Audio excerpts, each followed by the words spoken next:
It means a lot to me that so many of you are here, and I know a number of you have made a special effort to come to this, my final Mass, and it really does touch my heart.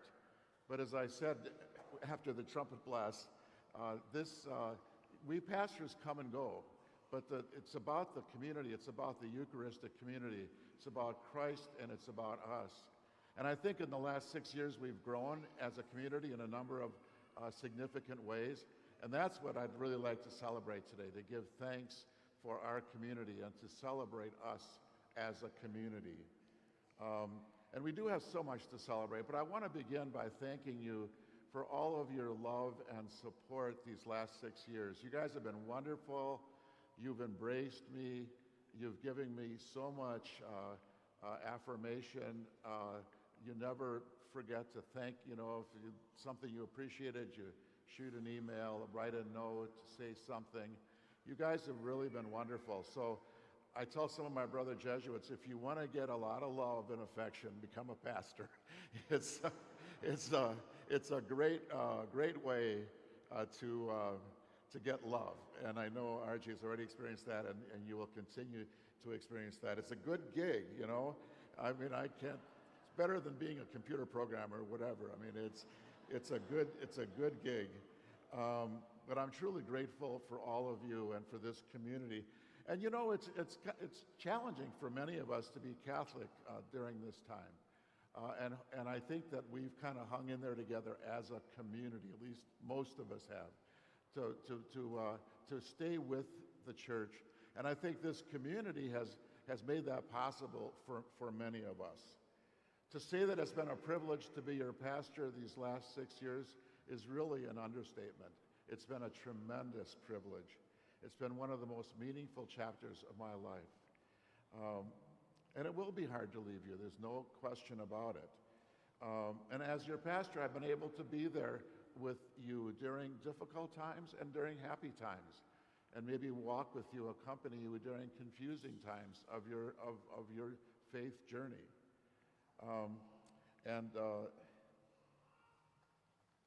So yes, I'm so grateful for all of you, for this community, and to see this community growing and growing in number, but also growing in depth is I think important. And in particular, as I look back at the last 6 years, there's a couple of things that stand out to me. You might have different things. Father RJ might have different things, but these are the things that stand out for me. One of the things is I think we've really established ourselves as the Jesuit parish of the Twin Cities. We have become a hub for Ignatian spirituality, and I think that's probably going to only grow in the future. Providing Ignatian retreats for hundreds of parishioners and non-parishioners alike for our Advent and Lenten retreats, but also a number of people going through the entire exercises, either in small groups or individually over the course of a year. We've tried to be a welcoming parish and an accompanying parish, and that's not always easy, and we may not have done it perfectly, but we try to do that. We've welcomed LGBTQ individuals and couples in this parish, and we've welcomed other people who may be in irregular marriages. We're sort of like St. Francis or Pope Francis, that the church is supposed to be like a field hospital. We're here. We're here for people who need us to provide a spiritual home. And again, we don't always do that perfectly. Sometimes there's limitations and challenges for us, but that has been a true goal of ours. And I think we've tried to, and I think one of the things that's most meaningful to me is that we've tried to provide a spiritual home for all of you. A spiritual home that's authentically Catholic. We're not way off on the right, and we're not way off on the left. We try to be authentically Catholic and follow the lead of Pope Francis with his whole welcoming approach, his accompanying approach, his emphasis on God's mercy and compassion, not on judgment, on inclusion rather than exclusion. So I think and I think we've done that. I think we've done that. I think that a lot of you are here because we have provided a spiritual home for you. And this has been a spiritual home for me these last 6 years. It truly has. Um, so, so there's that. We also try to be a listening parish. One thing that stands out to me is when the sex abuse crisis really came out strong a number of years ago, we did these restorative justice listening sessions and these little listening talking circles. And that was a really good experience.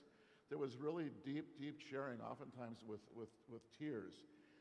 And out of that came a desire, surfaced from parishioners to have a higher profile for women in our church and in our parish, and to be able to hear women's voices more, which I think is so important.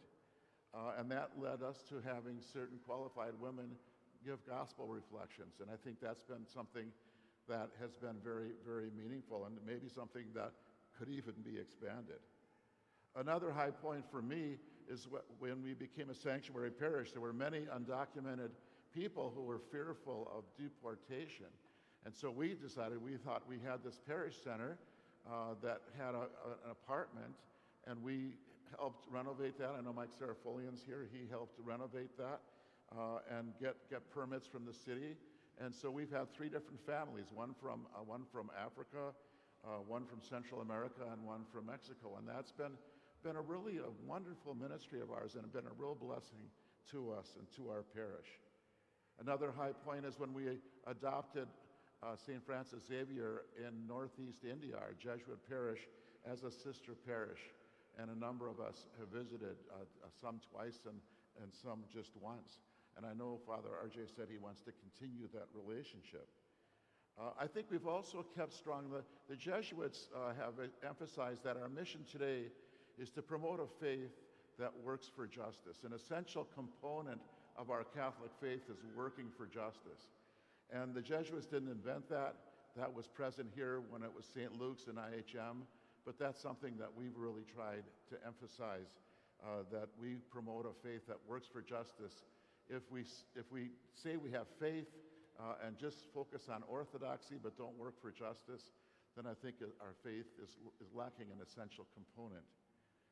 And our work on anti-racism. After George Floyd's murder a couple years ago, we said we have to do something. We have to respond, and we formed an anti-racism task force that I know Father RJ has been a part of, and many others here have taken part in. But that's been one thing that we try to do to work for justice.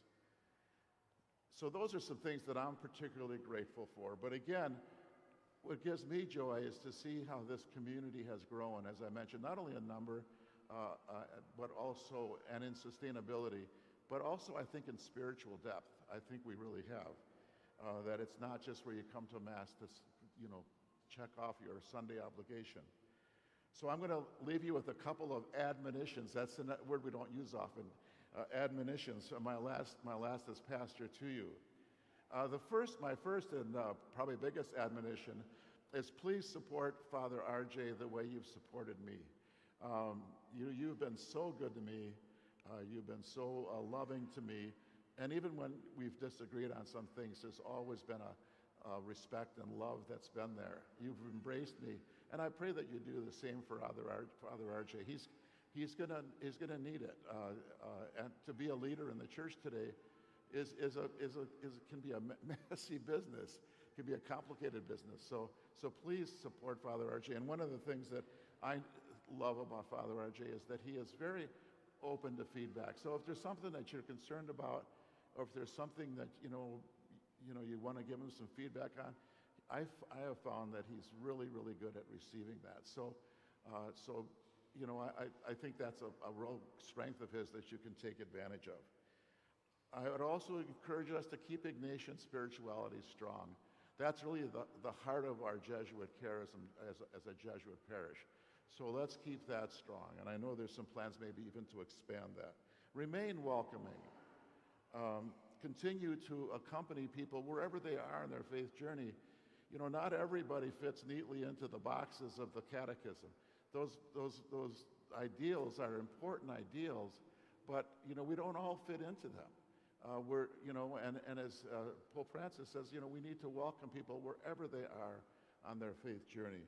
So let's continue to welcome people, even if they don't fit neatly into all the boxes of official church teaching. And also, I hope that we can continue that conviction that working for justice is an essential part of our faith.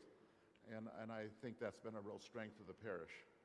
And Kate Cole is here. She's the chair of our Justice and Service Commission. So again, I want to just thank you for embracing me these last 6 years. You've been absolutely wonderful. I can't tell you how meaningful your love and support has been. I feel like in these last 6 years, I've met some of the most wonderful people that I've ever encountered in my life. You know, you are good people. You know, individually and as a group, you are really, really good people. And to me, it's just so refreshing to be with really good people, people that are loving, people that are striving to be holy, people that are striving to be faithful, people who are striving to be good followers of Christ. And so what a privilege, you know, could be a corrections officer or a cop or something, and maybe deal with different segments of society, but you know, we're dealing with really good people. I love you, and I really do love you, and I will really miss you, and I promise to keep you in my prayers. Father, Son, Holy Spirit.